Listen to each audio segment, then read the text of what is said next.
heading out on a trip I had planned for over a year. A solo trip through both the Idaho and Washington BDRs. While heading east towards Idaho, I found myself at about 8,000 feet riding over a high mountain pass I had ridden about 15 years prior with my cousin Josh. So much had changed for me since that trip. It felt good to see these places after so long an absence. And I began to reflect on both where I've been and where I'm currently heading. Wow. Imagine coming over here before there was anybody. Exactly. Got something? Thanks for doing this. Yeah, thank you.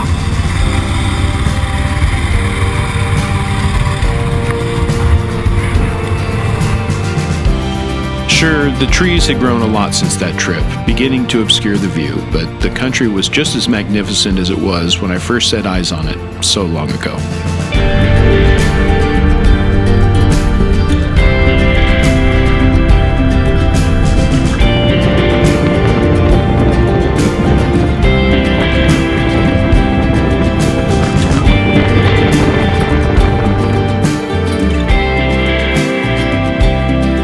Seeing these mountains felt like I was visiting family, and I knew I had to stop by on my way through and check in with an old friend.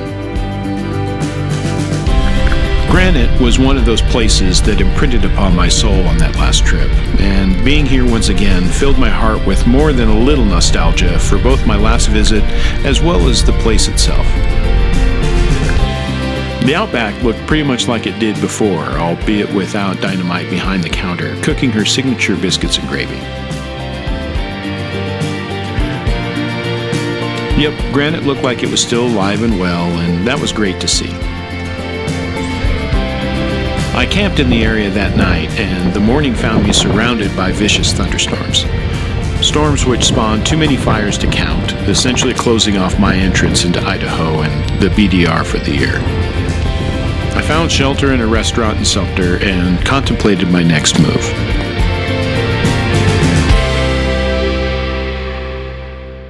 It was that night I realized how much I missed riding with my cousin.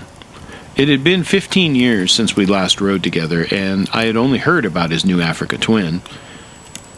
Time passes by too quickly anymore, bringing with it an abundance of excuses not to do something. Maybe the universe was trying to tell me to be a bit more flexible, and a change of plans was in order.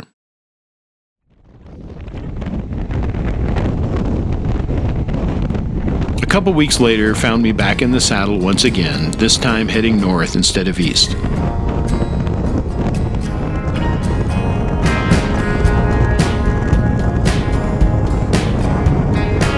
I had talked Josh into taking a few days off from work, meeting up on the backside of Mount Hood. That's Mount Hood right there on the horizon. It's Oregon's tallest mountain.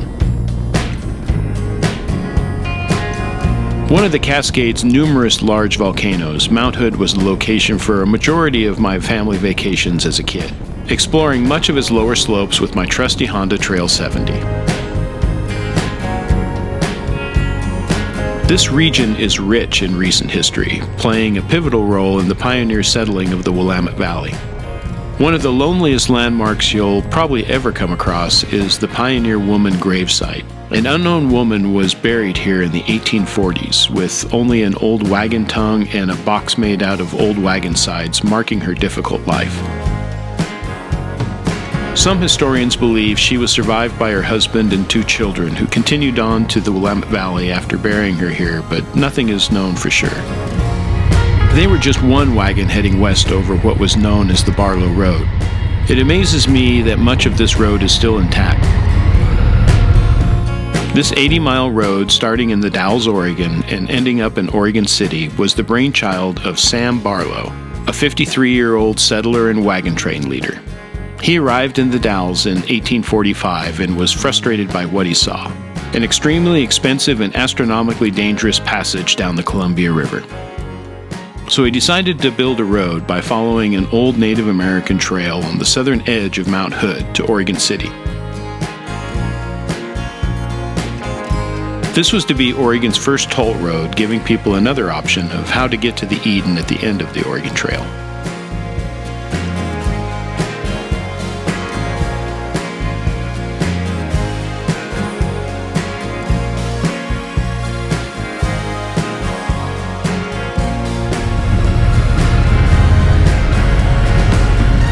have to say, riding in these old tracks is what I absolutely love about these trips.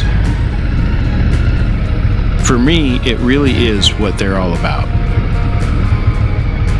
The energy of exploration and the expectations of what might come next is definitely still palpable in this area. So many dreams of a better life were carried up and over this exact hill. I feel honored to have at least got a glimpse of the feelings of anticipation they might have encountered along the way.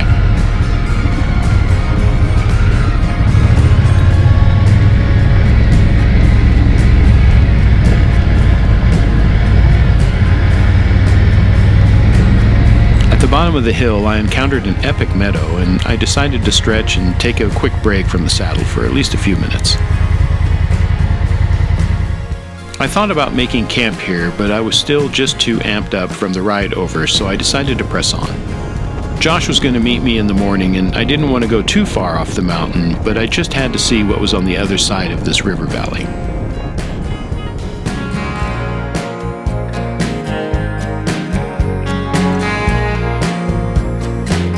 And I found the perfect place. Or so I thought. I hurriedly made camp, racing what daylight I had remaining, and I had a hard time getting the adrenaline out of my system from the ride over. Well, did I lose my hat? Yep, I'd lost my hat, making it the only time I'd ever had something I'd packed fly off the back of the bike. A product of my frazzled late departure and frantic mindset and wanting to get camp set up and dinner made before nightfall.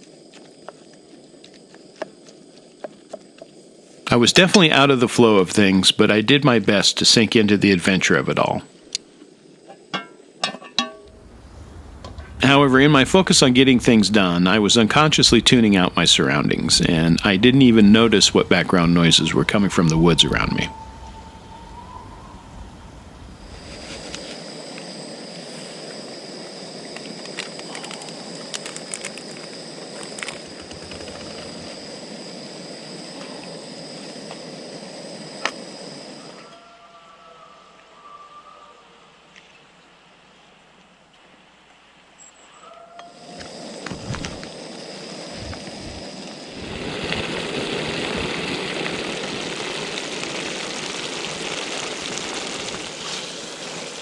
I've got to give a quick shout out to Firebox Stoves. I absolutely love their products. Their cooking kit is exceptional. You season those pans correctly and they're a game changer and will pretty much last you forever.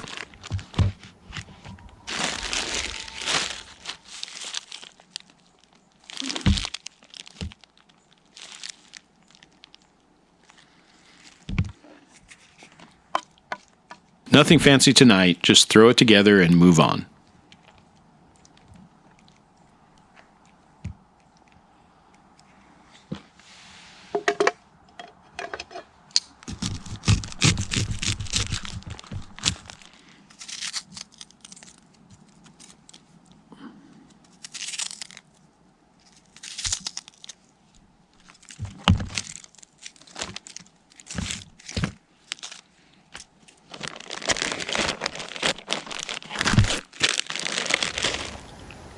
It was then, with a little food in my stomach and camp essentially set, I finally noticed those weird sounds.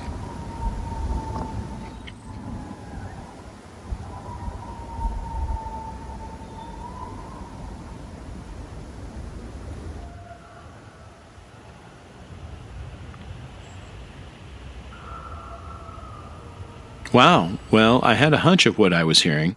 And with barely enough signal to make one query, which took over 10 minutes to download, my hypothesis was confirmed. I had no idea wolves were on Mount Hood, and the information I found was quite dated. They sounded like they were several miles to the east down the canyon, but that didn't mean much. So I thoroughly cleaned my dishes, a ways away from the tent, and got ready for the coming night. It should prove to be interesting.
After not the most restful of nights, I scrubbed the cobwebs out of my eyes and hiked down a bit to the canyon edge to see what I could find.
It sounded like the elk sounds last night were mostly coming from about this area, pretty much parallel to me and the river below.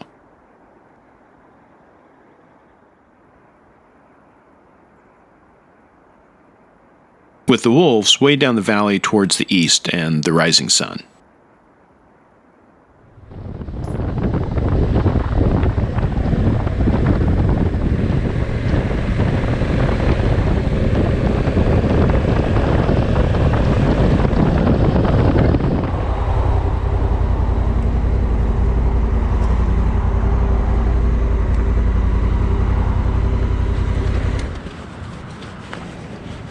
Good morning, sir.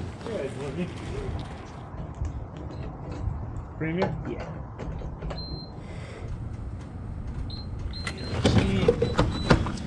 Premium? How's your morning? Oh, so far so good. Good.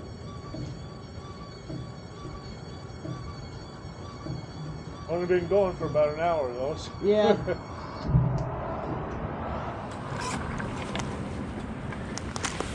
There you go. Okay, thank you, sir. Thank you.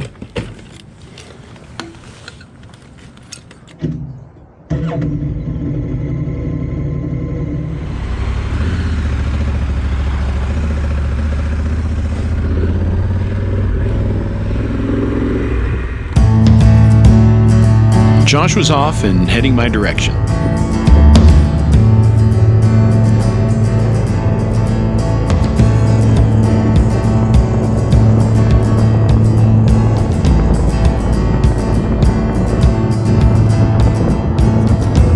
Unfortunately, our traditional camera curse seems to have followed us once again. 15 years after our first trip and still going strong.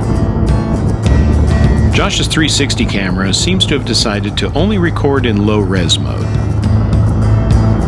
Weird camera issues seem to be a part of what these trips are about, for better or worse. And that's okay.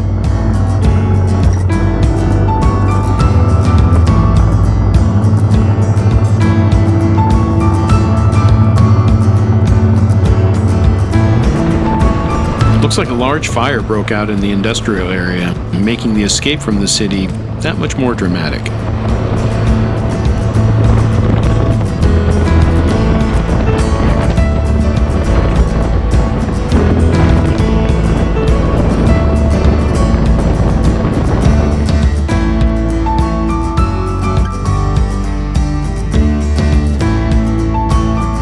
As Josh headed my way, I began packing up camp and getting ready for the long ride ahead. Today was the biggest planned day, getting us as east as possible, hopefully without missing much of what was in between here and there.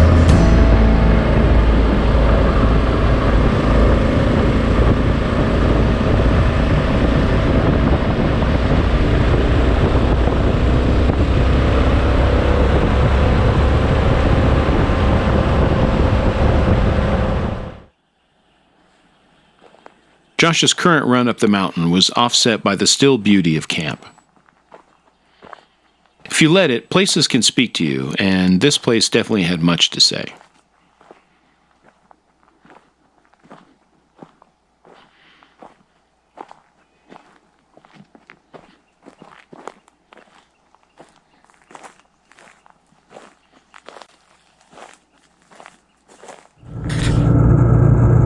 With about 10% of one bar, I was still able to send Josh a GPS tag of my location. I told him I'd meet him on the main road.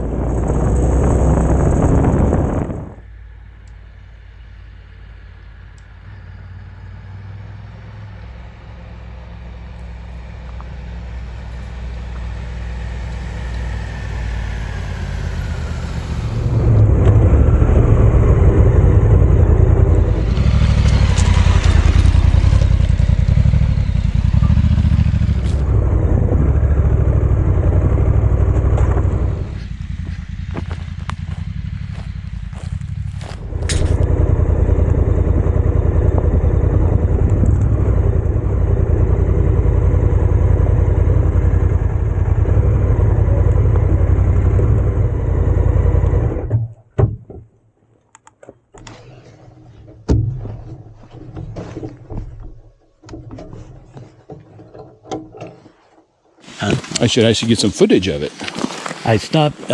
When I stopped at that grave, and all of a sudden mosquitoes just like, Oh, yeah. they were like, I had my helmet up and I was like, Yeah. I'm gonna put my visor back down. But that road's neat, isn't it? Yeah. Kind of puts you right in the mood of, oh, I see what this is going to be. Well, it's an old, like must be an old wagon road, isn't I it? guess part of that Barlow network. Yeah. Did you look at Barlow? I did a little bit. I mean, just as I went by. It was full. I don't know if I buy the 30 pounds or not. Well, if you have ultralight stuff, Huh? maybe if you have enough ultralight stuff, Yeah, I guess, yeah. Like I said, my stuff's 20 years old. yeah.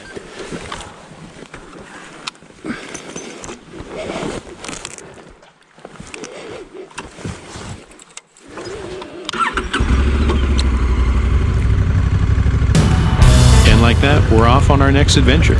15 years later than I hoped our next one would be.